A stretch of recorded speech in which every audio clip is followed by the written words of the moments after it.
Alors nous venons de vivre une journée de rentrée avec tous les acteurs de la pastorale des jeunes, une journée croisée pour se remettre en route et puis approfondir aussi un thème autour de l'accueil de la parole de l'enfant, à travers tous les groupes qu'on peut accueillir et travailler cette posture éducative. Le thème de la journée était à l'écoute de la parole des jeunes, les conditions d'une écoute ajustée.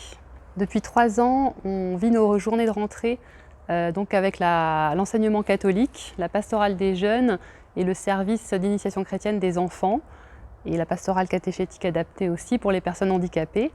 Dans la journée, nous avons commencé par un temps d'accueil en spécificité. Ensuite, nous avons eu une intervention donc, de Jacques Bouvet, suivie d'une célébration présidée par le père Sylvain Bataille.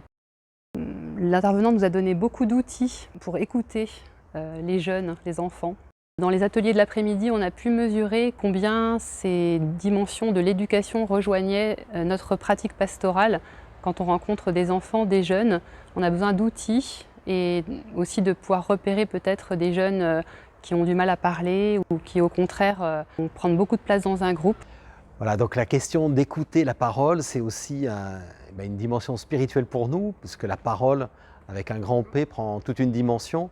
C'est une parole qui nous dépasse, et c'est recevoir cette parole, permettre à un jeune aussi d'entendre cette parole qui résonne dans son cœur. Ce qui m'a marqué, c'est la confiance qu'on a à faire aux jeunes et aux enfants dans leur attitude et pour accueillir leur parole, pour être disponible, pour entendre la parole.